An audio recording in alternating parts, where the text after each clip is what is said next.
Hi. Hello. So thank you for joining for today's session. I'm your host, Iris, and here we have our interviewee, Liam Kim from EduConnect.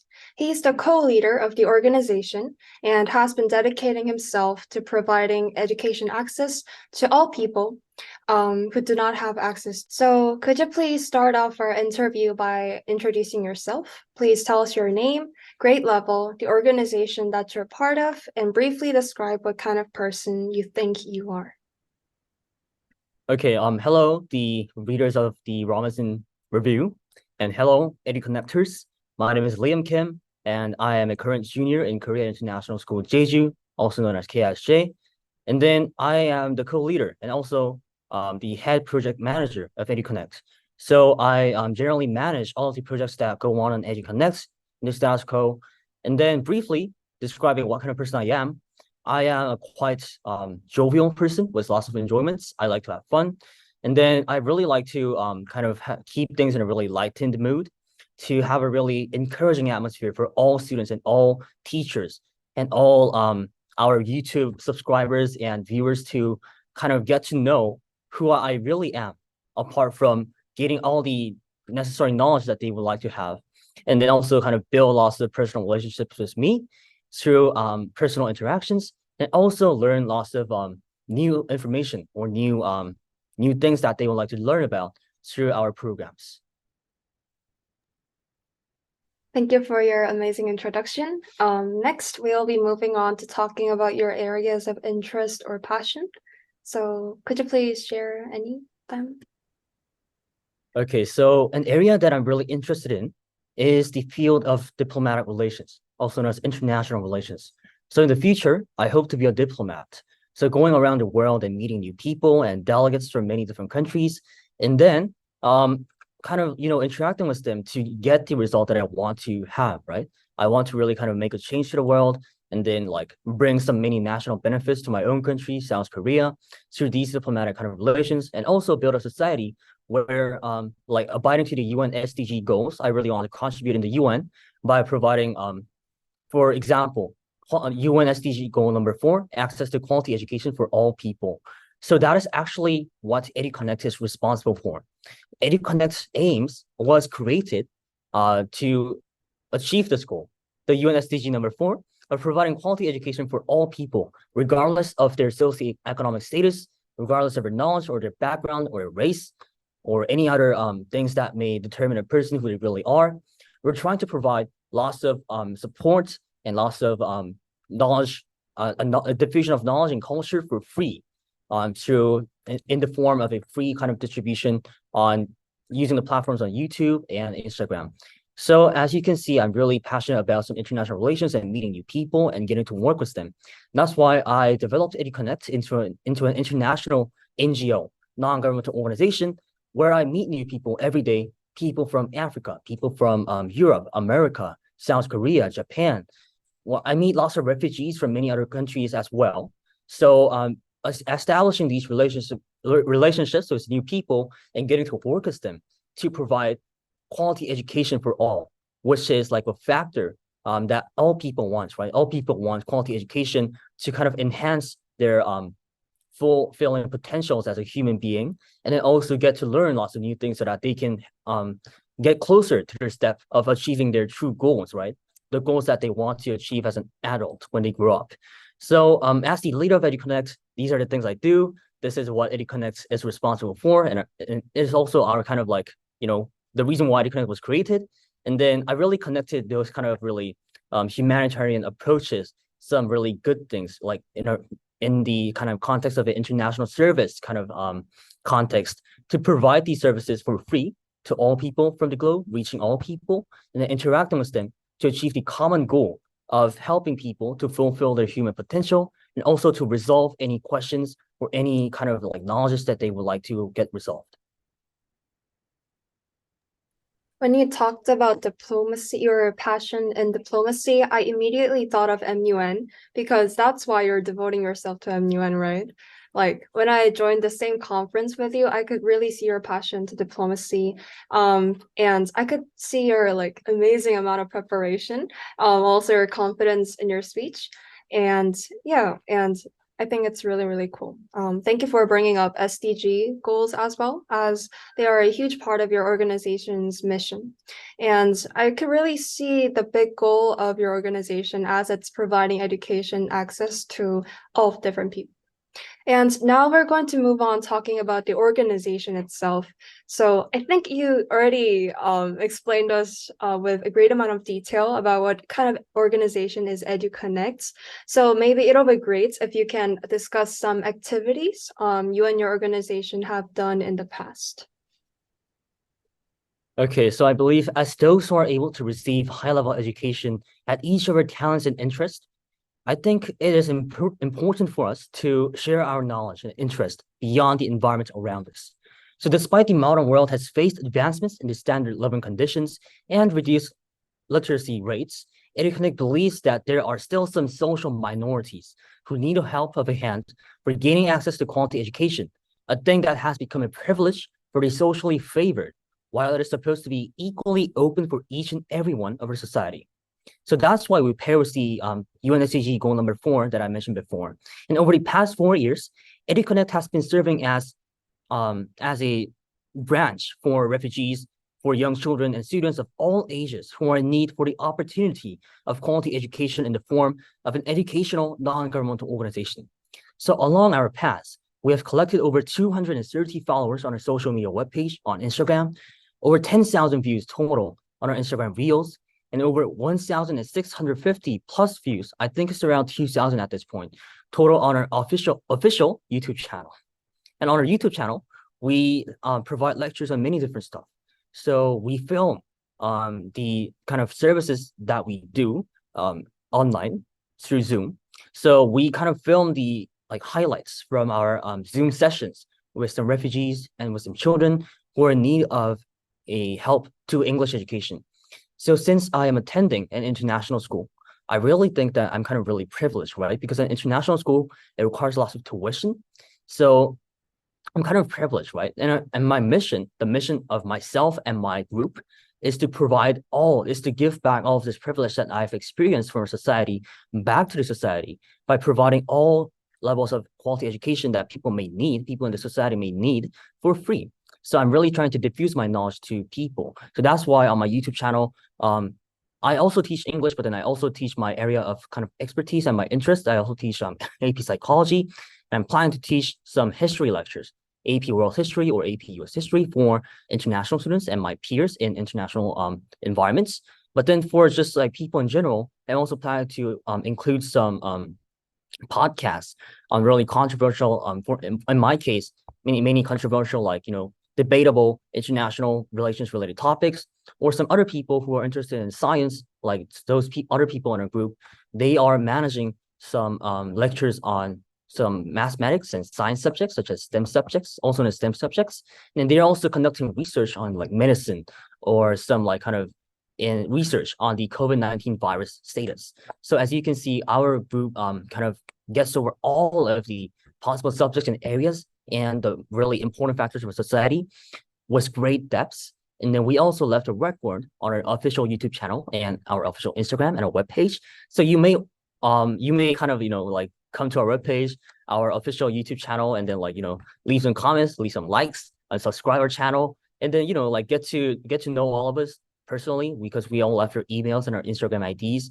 So we can also build personal relationships and then also seek for collaborative approaches. If you people watching this video or even the Robinson review, if you'd like to have a collaboration with EduConnect, then please feel free to contact us so we could have host lots of additional MUN conferences or additional many additional competitions that we could work together to provide a space for opportunity for all people who may be deprived of those access to those quality kind of experiences. So we serve as a really huge group, international NGO, to serve these kind of opportunities to those who may not really have access to these environments and opportunities, and also enhance the learning experience by kind of coaching on others. If they have any difficulties with solving through specific, math problems, or if they are curious about international relations, what is happening to status quo, I can provide a lecture on YouTube and then people can watch it. And then we can also, share ideas by, through email or Instagram direct messages. And we can also have an opportunity for debate, and that's happening right now. So yeah, so that is what EduConnect does. And then we aim to extend our ever-reaching service into the school environment of KISJ, my school, right now, in order to seek for the altruistic common good of coming to have a better understanding of various subjects that the students need help with.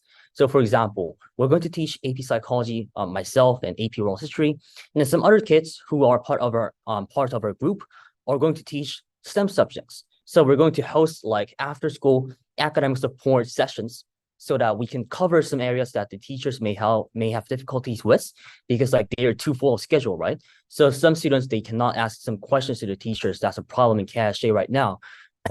So as a school group and an NGO, we're trying to resolve that problem within the school environment as well, to provide quality education to those who may be in need of help for those opportunities. And I think that if we kind of, pursue these goals and our approaches on how we kind of manage our activities, we can seek towards like, a society where everybody may kind of benefit from the good of education, from the good of sharing knowledge, and then, yeah, these kind of really humanitarian purposes. So I really hope that EduConnect's these kind of activities really show off well to you who is like watching this podcast. And also, please feel free to contact me if you would like to join EduConnect. Whoa, that was really, really long, and that was a great amount of detail. Thank you for sharing. I've also seen a lot of posts and videos on Instagram and YouTube. I also saw your AP Psychology lectures and thought, this is how you share the knowledge you acquired at school. So this is how you diffuse your knowledge. It's great that the organization is like not just producing lectures, but also taking direct action, such as like providing iPad. I saw that on the website, such as providing electronic devices to children who do not have access to online educational resources. So great. And you also explained your role in EduConnect, how you manage specific areas in the organization. So I think we can move on. So to talking about your personal experience, like how is your experience so far in EduConnect? Can you share with us any feelings or thoughts you have on the organization? So by far, having accumulated 4 years of experience of teaching kids and other like refugees and some peers that I have who are having difficulties on specific subjects, I really feel that I'm kind of making a change in society. Starting from our local school environment, I'm starting to help them with any kind of aid that they need in order to like seek for the common good, right? So my kind of personal belief is, what's the good if it's only I who benefit from the knowledge that I gain or receive, right? I really hope to diffuse the knowledge that I have, because I think all of this is a privilege, right? Because I'm attending an international school again, and then it requires lots of tuition, right? So I really think that there's a really good need to distribute all of these knowledges and all of these privileges that I've gained through my life back to the society. So I really have good feelings about myself. Well, I collected over 2,000 views on YouTube, and then over 1,000 views on Instagram on our reels. So I think this really, whenever I check the level of like the subscribers like increasing and the likes that are kind of like coming as an alarm to my phone, or whenever I see the level of views, the amount of views increasing on YouTube, I really feel nice. I really feel happy that people are actually taking care of the things I do on our group, and then I'm actually helping people to get through their academic, kind of like curiosities, or like to talk with them, to meet new people and discuss some international related stuff, the things that I'm interested in, or maybe some other stuff that they're interested in. Yeah, so I think I'm really doing a good job, and I really feel happy that our international society is starting to make a change based on my kind of activities and how I'm contributing to our society to seek for the common good.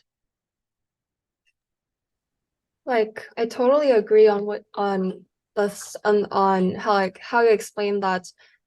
Because I'm also a student at KIS, like international school, I also thought that I'm a really privileged person, because the tuition, it's not ignorable, or the opportunities the school has to offer to us, they're really, really rare opportunities. So yeah, I agree on how you said that we're privileged, and the more resources we have access to, the more we need to give back to the society. So thank you for mentioning that.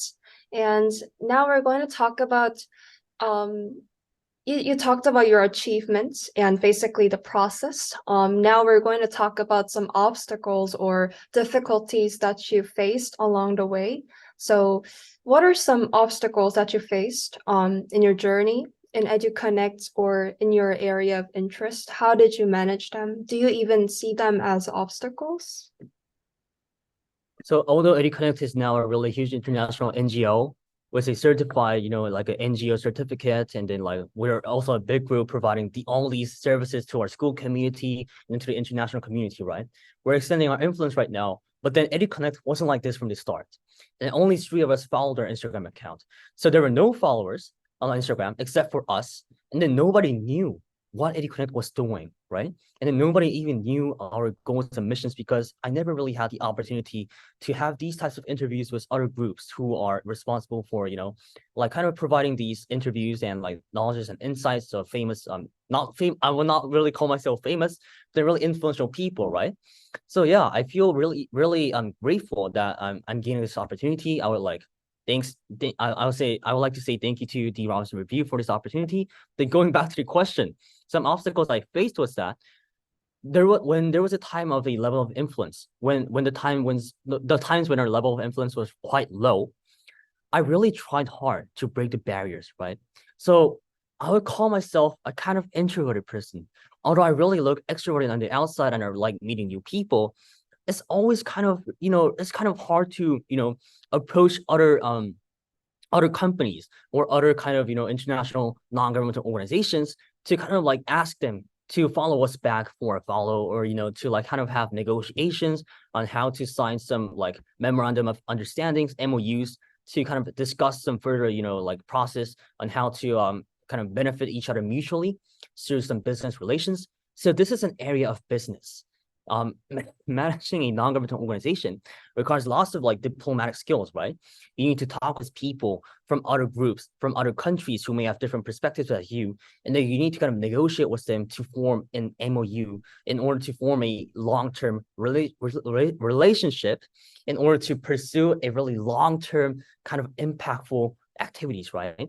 So when I was really, like friendless in regards to non-organizational, like, NGO relations, when our group was friendless, it was really hard to, like connect with people because at that time, we didn't even have our YouTube channel. We didn't even have like these refugee educations. All we did was produce some like, educational study guides for people who would like to kind of gain access to quality education on English, right?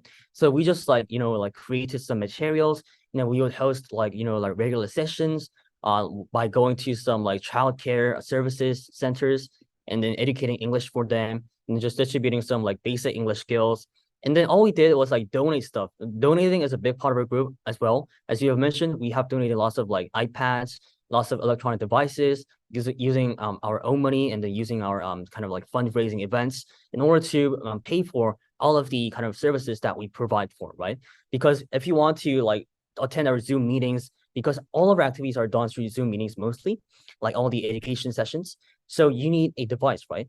But then since we're educating people who have a lack of access to these socioeconomic kind of status related things, they do not have these devices. So it was also an obstacle for us to like kind of, gather the funds to provide iPads to them, to like donate all of these, really expensive tools, computers, iPads to them. That was also an obstacle. Like, yeah, we really didn't know where to start. But then because of, like to brag about myself, because of my various ideas and because of my drive towards, like making this EduConnect thingy a success, and then also to provide an insight to my kind of past, to my personal goal of providing all of these privileges that I have gained from my life back to the society, because I really wanted to achieve this goal. I pursued through these obstacles and the hard times, and then I started to reach out to many international organizations, talk to new people that I met at the MEN conference. Most of the people I met at the MEN conference had their own non-governmental organizations. And that's exactly how I got to know the Robinson Review, right? That's exactly how I met the Robinson Review. So just like this, I talked to new people. I got out of my, like kind of like shy self and tried to be like a really great extrovert. talking with new people, and then like providing insights on what kind of activities that we can do together to better our societies through some kind of host events, and how to provide this quality education for all, and then how to provide a safe environment for everybody to learn in a safe environment in which they will not really feel kind of, left out, right? Just because they are in a low socioeconomic status, it doesn't really mean that they should be, really kind of embarrassed that they're receiving these services from us, right? So that was also an aspect that we kind of really worried about. We are really worried that these people may feel kind of like embarrassed that they would need to have these kind of materials donated to them, right? They're not paying us for these expensive materials or like our study sessions, the various hours, right? They're just like doing it for free. But then I really didn't want them to feel embarrassed. So that wasn't really area that I really focused on, getting to know the people, the refugees, the people in need, the children in need, and then get to know them personally and build lots of personal relationships with them, so that, like they could get to know my jovial and my joyous self, and then know that I'm not that kind of person. I'm really open to sharing all the materials, all the knowledge that I have for free, right? Because that's like the root for our global society to prosper as a whole group, right? So since that is like the main goal and the purpose of EduConnect, really that kind of obstacle, I don't really think, like thinking about it as of now, I don't really think that was like really a hard time for us. I mean, it was indeed like hard in regards to like, like our working conditions. And, when we started our service, like it was really kind of hard to like reach out to people. But however, those obstacles, I could get through them with joy and my enthusiastic self, because I had this really firm goal and my firm determination that I really wanted to get this service rolling and then provide a really safe environment for everybody to enjoy the happiness of getting to learn all the knowledges and getting to like, fulfill their human potentials. Yeah. I could really feel your passion. Thank you very much. So using your expertise and knowledge, if you could give advice to a student who is interested in field of education or interested in educating others, what would you say? Well, as I started my business, I really recommend them to, if they're interested in education, like providing education for like new people, refugees, and so on, I would really suggest them to reach your level of influence, right? So you really need to advertise yourself to others. Don't be a shy person, like, like kind of tell people who you really are and then the things that you're capable of. And then, try to like kind of also be an expert on your field, right? So you should really select a field that you're really interested in and then you're passionate about and are good at. For me, that's AP Psychology, AP World History, and some like international related topics, right? And some like law related topics and some politics related topics. That's my area of interest. So if you have really these kind of specific areas of interest, you will be able to meet new other people in the field of education who may also have the same goal as you, but they may be an expert in a different field. In my case, I met my vice president and a really, who really is an expert in STEM related subjects, right? So because she is a STEM related subject major, and then I am trying to go through an area of the international relations related major. Combining these two areas, now I'm able to like have a really good kind of like an influential kind of reach to all people, right? Because like some people may need these areas of like social studies related help. Some people may need help with their English skills, basic English skills. Some people may need help with science, just as I do. So using these areas of influence and this area of reach, collect your crew members, and then form a really big group. It's just like the One Piece, right? I don't know if you guys really enjoy the One Piece animation, but it's just like Luffy, right? Being the captain and trying to recruit all their crews, right? Some like, for example, there's a cook and there's a fighter and there's a navigator, right? So collect your crew members and then form like a pirates group, and then if you have the goal, like just like Luffy, become the king of the pirates, and myself becoming an influential speaker, an influential lecturer on these like kind of my various knowledges, I think it'll be really good for a person interested in this field to start the business.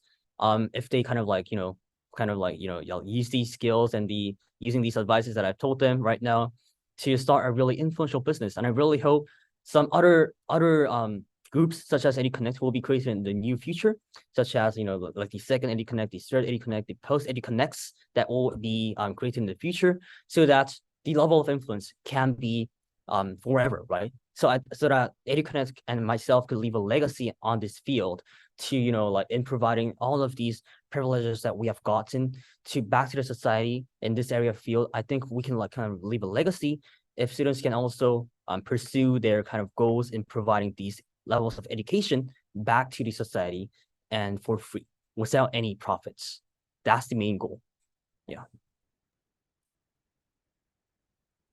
And now, do you have any ideas left to share with us, like worth sharing with us? It can be anything, not just related to EduConnect.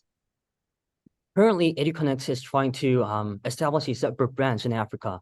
In the country of Rwanda, EduConnect is starting to start a project called the V-Farm project. So one kind of concern I had with the current international related studies and the status quo was that the third world countries, they have been experiencing lots of famine problems, right? Despite how many like kind of international, kind of related approaches that the international society and the UN has tried to implement to the African countries, the African third world countries never seem to get out of their famine problems, right? And then I think the main reason behind that is because they have the lack of infrastructure. So no matter how much money and no matter how much food that we donate to those people, they will never be able to kind of sustain the money and the food that we donated to them forever, right? Because money and food, they are consumable, right?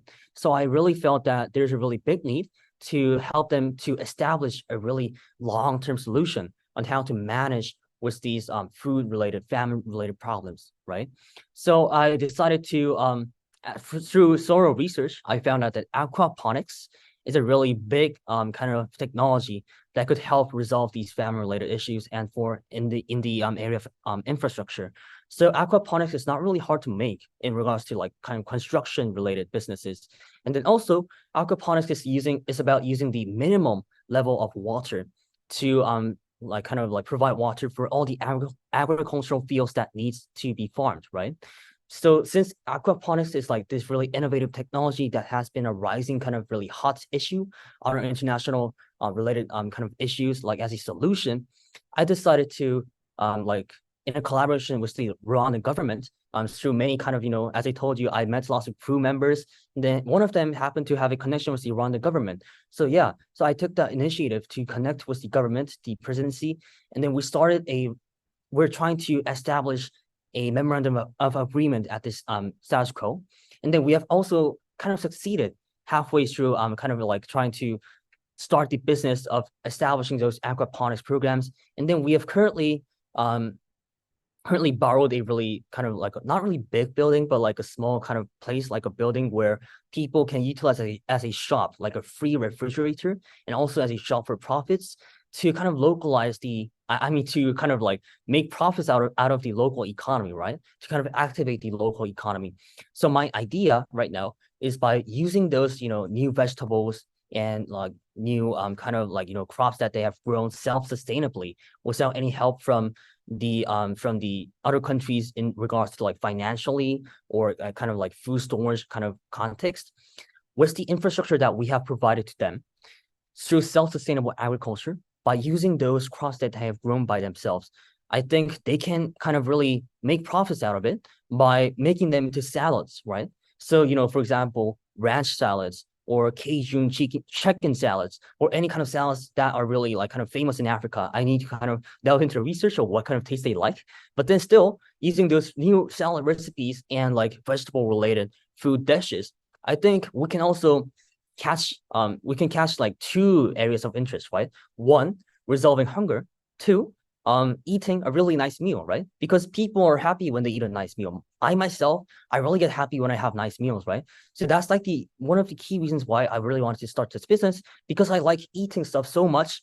I really wanted to share also this enjoyment of eating, right? And also to relieve the Africans of their hunger.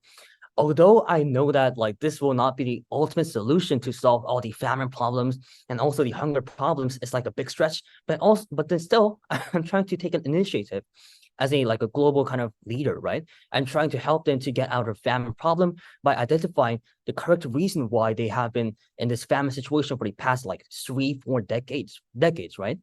So I'm trying my best in the status quo with my crew members. brainstorming every night and day on how to really resolve the famine problem in Rwanda. And also starting from Rwanda, we're trying to establish a franchise business. So if our who knows, maybe our like kind of business could succeed in Rwanda, and then we could extend to Egypt, we can extend to Syria, we can extend to like many different countries around the world, right? So I really believe in this project, and I really believe in the path that I'm going, because I just like as I've gone through the obstacle when I started EduConnect, when nobody cared about EduConnect, and when EduConnect was like a branch by itself. And then when EduConnect didn't have all the YouTube lectures and Instagram regular posts and those like regular process checks, I believe the reform project that I'm trying to initiate, the construction project, will also be a success, because I have this passion. I have a dream of establishing a really safe environment for everyone to be relieved of hunger, and then to foster a really kind of self-sustainable environment in which they can prosper without having to rely on the international community, right? Because they have their own self-sovereignty, they have their own rights to decide what they want, right? But then I believe if they keep relying on the international community, they kind of have to give something back in turn, right? So I think that was also a problem in why the international community kind of hesitated in providing lots of kind of really a high level of long-term solutions to those African countries, because there was like a really unbalance between give and take, right? But then, as I've told you, since EduConnect is like a branch that doesn't really care about profits, doesn't really care about the term we get, we're just trying to provide all the services we have, using all the privileges we have, using all the materials, resources, and human resources we have. We're trying to provide this really extensive level of reach to global society, so that we can create a world in which every person, including you, me, the Robinson Review, EduConnect, Rwanda, South Korea, the USA, China, all of us, of our international community, to have a really coherent success in the standards of living, and also to seek for the common good. Yeah, I could really feel your passion, and it's really wonderful that your organization is expanding further and further. And I really hope your organization can provide access to education to basically all areas on the globe. So today, I was able to listen to Liam's journey, and you were also able to listen to his journey in related to providing education access to all people, as well as negotiating using diplomacy to manage organizations. It's wonderful, Liam, that you're making real changes, and thank you for sharing us your mindset and thoughts on sharing your knowledge. You're a really good speaker, by the way. It'll be great if you can join us on another day if we get a chance.